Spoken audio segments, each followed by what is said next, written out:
ہماری تراویح کا یہ تیسرا پارہ ہے اور یہ 21واں پارہ۔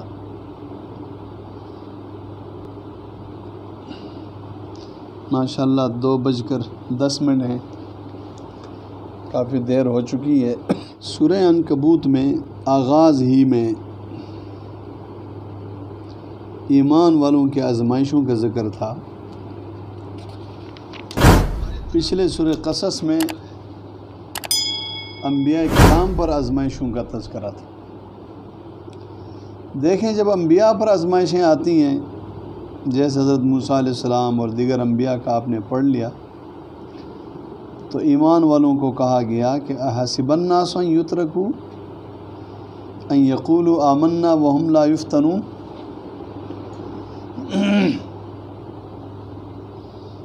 لوگوں کا یہ خیال ہے کہ کہہ دیا کہ آمنا اور اسی طرح چھوڑ دیے جائیں گے اور ان پر کوئی امتحان نہیں آئے گا۔ فرمایا وَلَقَدْ فَتَنَّا الَّذِينَ مِن قَبْلِهِمْ،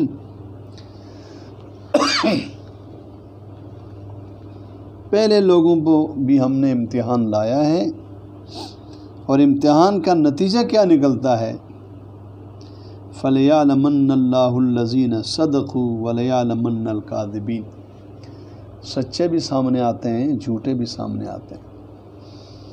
امتحان کے موقع پر سچے لوگ ثابت قدم رہتے ہیں، رب کے حکم پر صابر اور شاکر رہتے ہیں، اور جھوٹے لوگ وہ ثابت قدم نہیں رہتے، وہ حق کو چھوڑ دیتے ہیں، نفاق کی طرف چلے جاتے ہیں۔ چنانچہ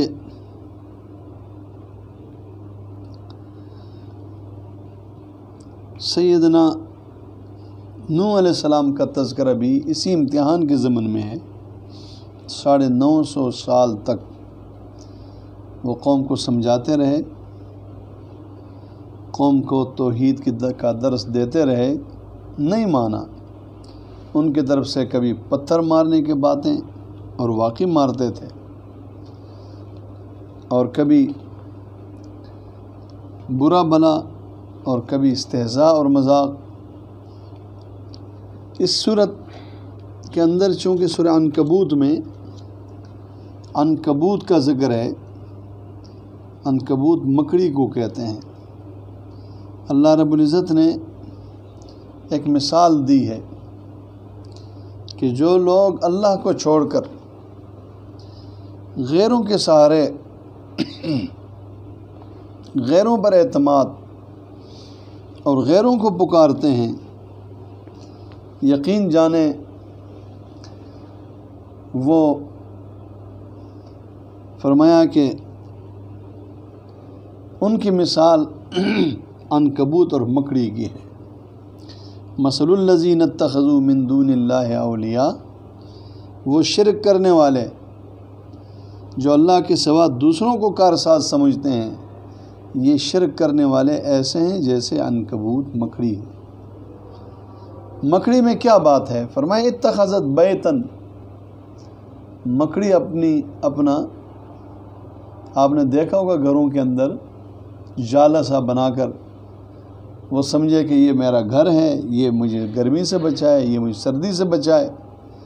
یقین جانے نہ وہ سردی سے بچاتا ہے نہ گرمی سے، وہ بہت کمزور ہوتا ہے۔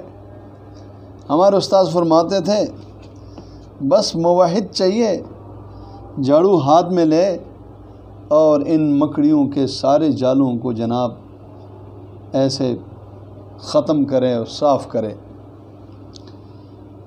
فرمایا وَإِنَّ أَوْهَنَ الْبُيُوتِ، سب سے کمزور گھر لَبَيْتُ الْعَنْكَبُوتِ۔ آپ نے دیگر پرندوں کے اور دیگر مخلوقات کے بھی دیکھا ہے، اس میں کچھ نہ کچھ چلو مٹی سے اور مٹی میں یا اس طرح، یہ تو بالکل اس میں کچھ نہیں ہوتا ہے۔ فرمایا لَوْ كَانُوا يَعْلَمُونَ، یہ جان لیتے۔ وَتِلْكَ الْأَمْثَالُ نَضْرِبُهَا لِلنَّاسِ، یہ مثالیں ہیں اور یہ اللہ کی توحید سمجھانے کے لیے اور شرک کی کمزوری اور شرک کے بطلان باطل ہونا بتانے کے لیے، لیکن وَمَا يَعْقِلُهَا إِلَّا الْعَالِمُونَ، ہر ایک اس کو نہیں جانتا، اس کو صرف فرمایا کہ علم والے جانتے ہیں۔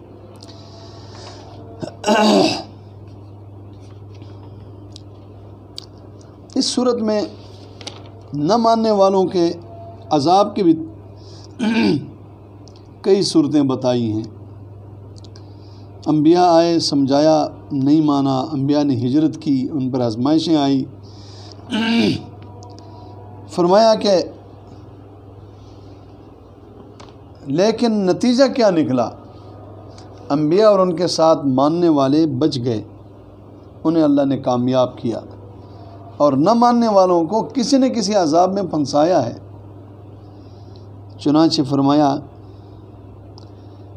یہاں تذکرہ حضرت شعیب علیہ السلام کا بھی ہے، عادیوں کا بھی ہے، سمودیوں کا بھی ہے، قارون اور فرعون اور حامان کا بھی ہے۔ فرمایا فَكُلًّا أَخَذْنَا بِذَنبِهِ، ہم نے ڈھیل دی ہے۔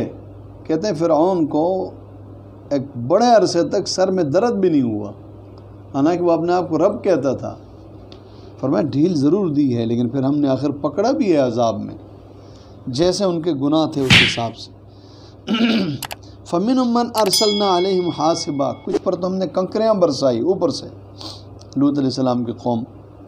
وَمِنْهُمْ مَنْ أَخَذَتْهُ الصَّيْحَةُ، چیخ نے پکڑ لیا، ہود علیہ السلام کی قوم۔ وَمِنْهُمْ مَنْ خَسَفْنَا بِهِ الْأَرْضَ، کچھ کو ہم نے زمین میں دھنسا دیا، جیسے قارون کو دھنسایا۔ یا لوط علیہ السلام کی قوم بھی بالآخر وہ نیچے اور زمین ان کے اوپر۔ وَمِنْهُمْ مَنْ أَغْرَقْنَا، کچھ کو ہم نے غرق کیا، جیسے نوح علیہ السلام کی قوم، اور اسی طرح فرعون کو غرق کیا۔ فرمایا وَمَا كَانَ اللَّهُ لِيَظْلِمَهُمْ، ان عذاب کے واقعات میں یہ نہ سمجھنا کہ اللہ نے ان پر ظلم کیا، وَلَكِنْ كَانُوا أَنفُسَهُمْ يَظْلِمُونَ، ظلم تو انہوں نے کیا ہے۔ کس طرح ظلم کیا ہے؟ کہ انہوں نے اللہ تعالیٰ کا حق عبادت اور پکار کو اللہ چھوڑ کر دوسروں کو یہ حق دیا ہے۔ بعض دفعہ ایسا ہوتا ہے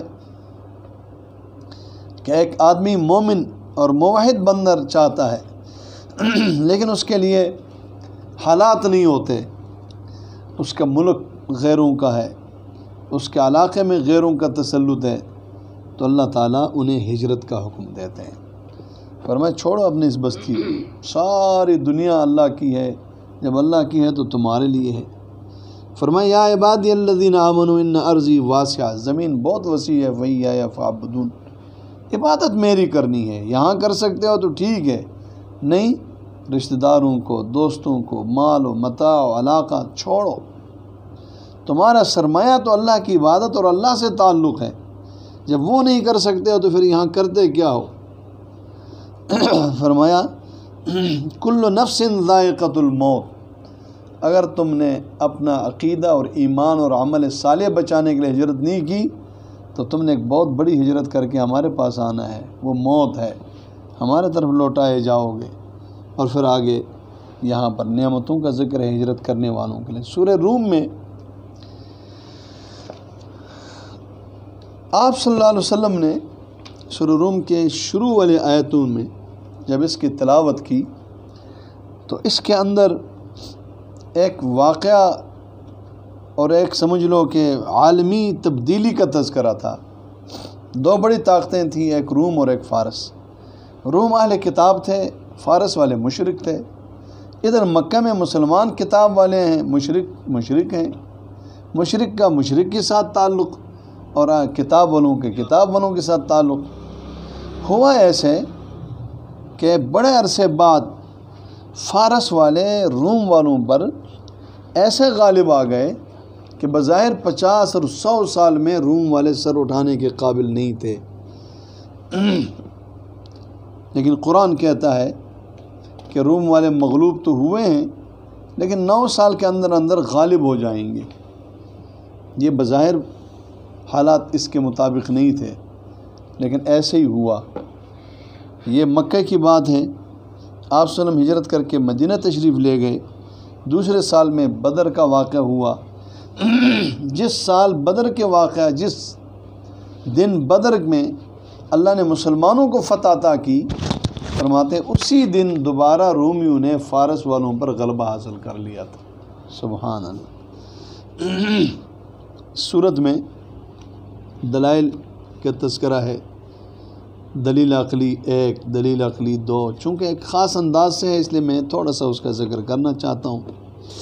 پیچھے بھی ہے، دیکھتے نہیں ہیں زمین کی طرف، سیر نہیں کرتے ہیں، یہ چلتے نہیں ہیں، یعنی دلائل کے اس کے اندر بہت تذکرہ ہے، چونکہ اللہ کی قدرت کا ذکر ہے اس میں۔ اس کے آیت نمبر جناب 8 میں، آیت نمبر 9 میں، لیکن ایک خاص انداز میں جو دلائل ہیں۔ پھر آگے آیت نمبر جناب 19 میں، آیت نمبر 17 میں، سب اللہ کے توحید اور بڑائی اور اس کے دلائل کا ذکر ہے۔ لیکن جو مخصوص انداز میں تذکرہ ہے نا، وہ رکوع نمبر 3 سے شروع ہو رہا ہے، وَمِنْ آیاتِهِ سے، جس کو عنوان اللہ نے یہ دیا ہے کہ اس کی قدرت کی نشانیوں میں سے یہ ہے کہ تمہیں بنایا ہے من تراب، مٹی سے، پھر تمہیں انسان، خوبصورت انسان، اور زمین میں تمہیں پھیلا دیا۔ وَمِنْ آیاتِهِ، اس کی قدرت کے نشانیوں میں سے بنایا تمہارے لیے تم میں سے تمہارے جوڑے، تاکہ تم اس کے طرف سکون حاصل کرو، تم میں اور تمہاری بیوی میں محبت اور رحمت۔ ہر میاں بیوی میں محبت بھی ہوتی ہے، رحمت بھی ہوتی ہے۔ جوانی میں محبت کا زیادہ وہ ہوتا ہے، اور آخر میں پھر رحمت کا زیادہ۔ وَمِنْ آیَاتِهِ خَلْقُ السَّمَاوَاتِ وَالْأَرْضِ، رات اور دن، آسمانوں اور زمین کا بنانا۔ وَاخْتِلَافُ أَلْسِنَتِكُمْ، لغت الگ، زبان الگ، بولیاں الگ، رنگ الگ۔ وَأَلْوَانِكُمْ، فرمایا وَمِنْ آیَاتِهِ مَنَامُكُمْ بِاللَّيْلِ، رات بنائی ہے جس میں سوتے ہو، دن بنائے جس میں تم کاروبار زندگی اور تجارت کرتے ہو۔ فرمایا وَمِنْ آیَاتِهِ يُرِيكُمُ الْبَرْقَ خَوْفًا، بارش، اس میں بجلی کا چمکنا، خوف بھی ہے کہیں بجلی گر نہ جائے، طمع بھی ہے، اب بارش ہونی ہے۔ پھر بارش کے ساتھ زمین کی تازگی اور زمین کے اناج اور زمین کے کھیت، یہ اللہ کی قدرت کی نشانی ہے۔ وَمِنْ آیَاتِهِ أَن تَقُومَ السَّمَاءُ وَالْأَرْضِ، دیکھو اس کی قدرت، تم ایک چھوٹا سا گھر کا 15 سیکڑے کا جو چھت ہے، اس کو بغیر ستون اور دیوار کے کھڑے نہیں کر سکتے ہو۔ ستون اور دیوار کے ساتھ بھی کھڑے کرو تو کچھ دن کے بعد وہ گر جاتی ہے۔ تم اس کائنات کو تو دیکھو، 7 آسمانوں کو کھڑا کیا ہے بغیر ستون کے، سبحان اللہ۔ زمین کو پانی کے اوپر رکھا ہے، اور جس طرح رکھا ہے اسی طرح زمین پڑی ہوئی ہے، بِأَمْرِهِ ثُمَّ إِذَا دَعَاكُمْ دَعْوَةً مِّنَ الْأَرْضِ إِذَا أَنْتُمْ تَخْرُجُونَ، دیکھو جب اس کا حکم ہوگا نا، پھر ایک آواز لگ جائے گی، تم زمین کے اندر ہو، بے شک تمہاری قبر کے اوپر پوری پہاڑی گری ہو، تم نے اس آواز کو سننا بھی ہے، تم نے نکلنا بھی ہے، اور نکلنے کے بعد اللہ کے پاس بھی جانا ہے، سبحان اللہ۔ وَلَهُ مَنْ فِي السَّمَاوَاتِ وَالْأَرْضِ، سب اللہ کا ہے جو آسمانوں میں اور زمین میں، اس کی ملکیت، اس کی مخلوق، اسی میں تصرف۔ هُوَ الَّذِي يَبْدَأُ الْخَلْقَ ثُمَّ يُعِيدُهُ، پہلے تب بھی اس نے بنایا ہے، پھر وہی بنانے والا ہے۔ پھر آگے اسی پر مثالیں ہیں، اور اللہ کی قدرت ہے، اور مخلوق جو تقسیم ہو گئے ہیں، کسی کو روزی زیادہ کسی کو کم، یہ بھی اللہ کی قدرت میں سے اور اس کے حکم میں سے ہے۔ بہرحال سورہ روم کے بعد سورہ لقمان ہے۔ لقمان حکیم نیک صالح انسان ہے، اور داؤد علیہ السلام کے آنے سے پہلے بڑے بڑے فیصلے کرتے تھے۔ جب داؤد علیہ السلام تشریف لائے تو کہا کہ اب میری ضرورت نہیں ہے۔ یہی نصیحت ہے، یہی حکمت ہے کہ جب کوئی بڑا ہو تو ذمہ داریاں اس پر ہو، چھوٹا اپنے اوپر خام خواہ۔ اسی میں حضرت لقمان حکیم نے جو نصیحت کی ہے اپنے بیٹے کو، اللہ تعالیٰ کو وہ نصیحت ایسی پسند آئی، قرآن کا حصہ بنا دیا۔ اور اس کی نصیحت کیا ہے؟ فرمایا کہ ہم نے لقمان کو حکمت دی، اور ہم نے لقمان سے کہا کہ اللہ کا شکر ادا کرو۔ اور لقمان نے اپنے بیٹے سے کیا کہا؟ اذ قال لقمان لابنہ، نصیحت کرتے ہوئے، یا بنی لا تشرک باللہ۔ پہلے نصیحت یہ ہے کہ اپنے عقیدے کو ٹھیک رکھو، اور اللہ کے ساتھ کسی کو شریک نہ ٹھہراؤ۔ اس کو ذرا ہلاؤ، سو رہا ہے،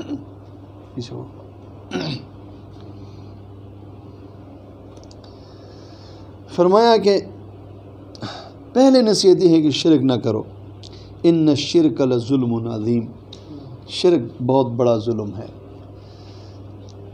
اور اس کو سمجھانے کے لیے فرمایا کہ ماں باپ کے ساتھ اللہ نے بہت اچھے سلوک کا حکم دیا ہے، کہ کیوں؟ یہی ماں باپ اپنے اولاد کے لیے محنت اور تکلیف اٹھاتے ہیں۔ مثلا ماں کو دیکھو نا، وہ جناب تکلیف پر تکلیف، پہلے حمل اٹھایا، پھر اس کو دودھ پلایا، یہ سارے، لیکن یہی ماں باپ اگر اپنے اولاد کو شرک کا کہے تو فرمایا کہ تم نے ان کی بات نہیں ماننی ہے۔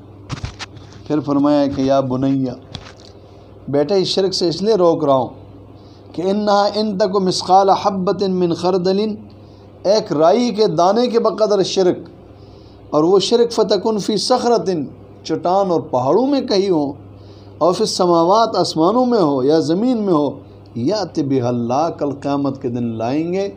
اور شرک مشرک کو ان اللہ لا یغفر ان یشرک بہ ویغفر ما دون ذلک لمن یشاء۔ جب عقیدہ ٹھیک ہے تو پھر اعمال اور اخلاق، اقم الصلاۃ، نماز پڑھو، امر بالمعروف کرو، نہی عن المنکر کرو، مصیبت پر صبر کرو، اور اسی طرح لوگوں کے ساتھ گلا مت پھلاؤ، لا تسعر خدک للناس، جیسے غرور و تکبر کے ساتھ، زمین میں اترا کر مت چلو، چلنے میں مین روی کرو، آواز کو آہستہ رکھو۔ یہ ساری وہ باتیں ہیں جو باتیں حضرت لقمان نے اپنے بیٹے کو سمجھانے کے لیے کی۔ پھر آگے قدرت کے نشانیاں، للہ ما فی السماوات والارض، اور پیچھے بھی سورت کا اختتام پہ مغیبات خمس، وہ 5 غیب کی باتیں جو اللہ تعالیٰ نے کسی کو اس کا علم نہیں دیا ہے اور اسی کے پاس ہے۔ کیا ہے؟ ان اللہ عندہ علم الساعہ، قیامت کا علم اللہ کے پاس ہے، کوئی نہیں جانتا ہے سوائے اللہ کے۔ آپ نے پڑھا ہے حدیث جبریل میں، جب جبریل نے آپ سے پوچھا تھا قیامت کب ہے، متی الساعہ، تو آپ نے فرمایا تھا مل مسئول عنہا بعالم من السائل، نہ پوچھنے والا جانتا ہے نہ جس سے پوچھا ہے وہ جانتا ہے۔ سبحان اللہ۔ وینزل الغیث، بارش کب ہوگی کتنی ہوگی اللہ جانتا ہے۔ یعلم ما فی الارحام، ماں کے رحم میں کیا ہے یہ اللہ جانتا ہے۔ اب اس میں اگر ہم ترجمہ غلط کریں نا تو پھر اشکال پیدا ہوتا ہے۔ ہم اگر اس کا یہ ترجمہ کریں کہ بیٹا ہے یا بیٹی ہے تو وہ تو آج کل الٹرا ساؤنڈ بتاتا ہے۔ پہلے بات تو یہ ہے کہ اللہ کا علم محیط ہے، تینوں زمانوں میں برابر ہے۔ اللہ پہلے سے جانتے ہیں، اول وقت سے جانتے ہیں کہ یہ لڑکا ہے یا لڑکی، مشینیں یہ نہیں جانتی، لیکن پھر بھی اس کا ترجمہ ہی یہی نہیں ہے کہ لڑکا یا لڑکی، ترجمہ یہ ہے کہ ما فی الارحام، ماں کے رحم میں پڑنے والا قطرہ۔ اب اس کا جو ماں ہے، ماں سے مراد عام، لڑکا ہونا ہے یا لڑکی، پھر جناب اس کے پیدا ہونے کے بعد نیکبخت ہونا ہے یا بدبخت، پھر اس کے بچے 10 ہونے ہیں یا 15 یا 5، پھر اس کی شادی کہاں، چلتے چلتے اس ایک نطفے سے پیدا ہونے والے بچے کے قیامت تک کے حال کو اللہ پہلے سے جانتا ہے۔ اب بتاؤ کوئی مشینری ہے تو لاؤ، یا کوئی شخصیت ہے اور تو لاؤ، سوائے اللہ کے کوئی نہیں جانتا۔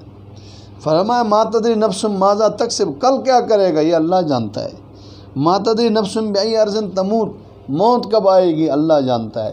ان اللہ علیم خبیر۔ سورہ سجدہ، اس میں بھی وہی مضمون ہے جو مغیبات خمس پڑھنے کے بعد جو 5 غیب کی باتیں ہیں، اس صورت میں بھی اسی پر پھر دلائل کا تذکرہ ہے، اور اس پر اللہ تعالیٰ کی قدرت، عالم الغیب والشہادہ، اللہ کی عظمتیں۔ اصل مسئلہ یہ ہے کہ جو بھی قرآن کے مضامین بیان کرے گا تو اس کا ہر دن کا درس، ہر رکوع، ہر صفحہ وہ توحید سے خالی نہیں جائے گا۔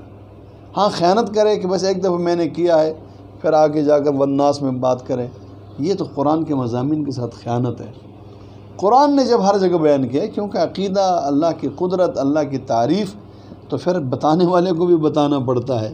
اگلے سوچتے ہوں گے کہ یار ان کو توحید کے علاوہ کچھ نہیں آتی، ہم تو دیکھتے ہیں اللہ تعالیٰ نے توحید کے علاوہ کچھ بتایا ہی نہیں ہے۔ قرآن کا موضوع ہی توحید ہے، ہر آیت، ہر سورت۔ اصل میں یہ کتاب اس طرح کی کتاب نہیں جس طرح آج کل جناب آپ نے اس موضوع پر لکھنی ہے۔ قرآن تو کتاب نہیں ہے، یہ نصیحت ہے۔ نصیحت جب کوئی کسی کو کرتا ہے تو وہ یہ دیکھتا ہے کہ اس کے لیے کون کون سی چیزیں ضروری ہیں، اور وہ ایک دفعہ بھی نہیں کرتا ہے۔ جو چیز ضروری ہے اس کو بار بار کرتا ہے، بغیر تشبیہ کے۔ کوئی باپ اپنے بچے کو جب سمجھانے پہ آتا ہے تو ایک ایک بات 10 دفعہ بتاتا ہے۔ چنانچہ آپ کسی جگہ میں ایک رکوع آپ پڑھیں نا تو اس رکوع میں ایک بات نہیں ہوگی، سورت میں ایک بات نہیں ہوگی، اسی ایک رکوع میں اللہ رب العزت نے اپنے بندے کے لیے عقیدے کے اصلاح، عمل کے اصلاح، اخلاق کے اصلاح، معاد آپ نے کہاں جانا ہے، مبدا کہاں سے آئے ہیں، بشارت خوشخبری بھی اور جناب تخویف بھی۔ اس لیے یہ صورت بھی تقریباً اللہ کی قدرت اور اللہ کی آیتیں اور اس کی عظمت کے تذکرے میں، ہاں البتہ اس میں ایمان والے اور کفار کے درمیان ایک تقابل بھی ہے۔ ایمان والوں کی صفات کا بھی ذکر ہے۔ ایمان والوں کا کیا صفات ہیں؟ فرمائے انما یؤمنون بآیاتنا، ایمان والے وہ ہیں جو ہمارے آیتوں پر ایمان لاتے ہیں۔ اذا ذکروا بہا خروا سجدا، جب ہمارے آیتیں پڑھی جاتی ہیں وہ سجدے میں گرتے ہیں۔ وسبحوا بحمد ربہم وہم لا یستکبرون، رب کے پاکی بولتے ہیں، تسبیح، حمد، اور تکبر نہیں کرتے۔ تتجافی جنوبہم عن المضاجع، رات کے پہر آخری میں ان کے کروٹ بستروں سے اٹھ جاتے ہیں، دور ہو جاتے ہیں۔ یدعون ربہم خوفا وطمعا، یہ پھر رب کی روشنی کرو اس کی، یہ پھر رب کی کیا کرتے ہیں؟ رب کو پکارتے ہیں خوف کے ساتھ، طمع کے ساتھ۔ وَمِمَّا رَزَقْنَاهُمْ يُنْفِقُونَ، جو ہم ان کو دیتے ہیں نا اس میں سے پھر کیا کرتے ہیں؟ خرچ کرتے ہیں۔ اس کے مقابلے میں جو اعراض کرنے والے ہیں ان کی حالتیں پھر ایسی نہیں ہیں۔ اللہ کریم سے دعا ہے اللہ مجھے اور آپ کو ان مضامین کو جو ہم نے سنا پڑھا اور اس میں سے کچھ سامنے آئے، اور اس کے علاوہ جو اس میں ایک سمندر ہے، اپنے فضل سے علم کے حوالے سے اس میں غوطہ مارنے کی توفیق دے، پھر اس میں سے موتیاں نکالنے کی توفیق دے، جو عمل ہے اس پر عمل کی توفیق دے، اور اس کے علم کو دوسروں تک پہنچانے کی توفیق دے۔ اور جن سے ہم نے پڑھا ہے، جنہوں نے ہمیں پڑھایا ہے، آپ صلی اللہ علیہ وسلم سے لے کر قیامت تک جو قرآن کے استاذ ہوں گے، اللہ اپنے فضل و کرم سے ان کے لیے اس کو ان کے مقام اور مرتبہ اور عظمت کے اضافے کے ذریعہ بنا دے۔ وآخر دعوانا الحمدللہ رب العالمین، الحمدللہ رب العالمین، والعاقبۃ للمتقین، والصلاۃ والسلام علی اشرف الانبیاء والمرسلین۔ ہمارے ساتھیوں میں سے جو بیمار ہیں، پورے عالم میں جو بیمار ہیں، عالم اسلام میں، پاکستان میں، اپنے فضل و کرم سے تمام بیماروں کو اس محفل میں سب کو شفا عطا فرما دے۔ اپنے فضل و کرم سے اللہ تمام بیماروں سے ہم سب کو شفا عطا فرما دے، روحانی بیماریاں، جسمانی بیماریاں، قرآن کی برکت سے رمضان